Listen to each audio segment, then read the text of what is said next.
काफी अटकलों के बाद शादी की डेट हुई कंफर्म, धूमधाम से निकलेगी बारात। बाबा ने बताया फ्यूचर प्लान, भक्तों का बड़ा उत्साह, ढोल नगाड़े की धुन पर नाचेगा पूरा बागेश्वर सरकार धाम। बाबा के धाम में लड्डू बंधना शुरू, छप गए सैकड़ों शादी के कार्ड। शुभ मुहूर्त पर होगा सिंदूरदान और होगा शाही भंडारे का आयोजन। करोड़ों दिलों पर राज करने वाले बाबा बागेश्वर के धाम में अब शहनाइयां गूंजने वाली हैं, जिसकी तारीख फिक्स हो गई है। धूमधाम से बारात निकाली जाएगी और ढोल नगाड़ों की धुन पर सभी बाराती नाचेंगे। दरअसल बागेश्वर धाम के पंडित धीरेन्द्र कृष्ण शास्त्री नागपुर की एक संस्था द्वारा चमत्कार करने की चुनौती के बाद से काफी चर्चा में हैं।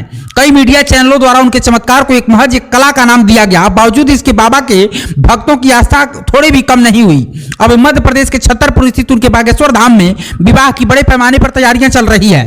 18 फरवरी को महाशिवरात्रि के दिन शुभ मुहूर्त पर 7 फेरे लिए जाएंगे। खाने पीने से लेकर मिठाइयों की भी पूरी लिस्ट बन चुकी है। मेहमानों को भी न्योता दिया जा चुका है। बागेश्वर सरकार धाम में साफ सफाई से लेकर सजावट का काम शुरू कर दिया गया है। वहीं शादी को लेकर जोर शोर से तैयारियां की जा रही है। अब सभी के मन में यह जिज्ञासा है कि आखिर किसके सर सजने वाला है ये ताज। इसके अलावा और क्या क्या खास होगा बागेश्वर धाम सरकार के विवाह में, हम आपको बताते हैं। वैसे तो पिछले कई दिनों से सभी को यह लग रहा था कि बाबा बागेश्वर प्रसिद्ध कथावाचक जया किशोरी से शादी करने वाले हैं। दोनों की उम्र भी 25 से 26 साल की है, जिस कारण लोगों को भी यह लगने लगा था कि इन दोनों की जोड़ी भी खूब जमेगी। लेकिन हम आपको बता दें कि यह बातें पूरी तरह से गलत है। जब सोशल मीडिया पर खबरें तेजी से वायरल हुई तो बाबा धीरेन्द्र कृष्ण शास्त्री जया किशोरी के साथ शादी करने वाले हैं, तो जया किशोरी ने खुद सामने आकर कहा कि ऐसी अफवाह फैलाना पूरी तरह से गलत है। सच बात तो यह है कि ना ही मैं कभी बागेश्वर धाम से मिली हूं और ना ही कभी उन्हें असल में देखा है।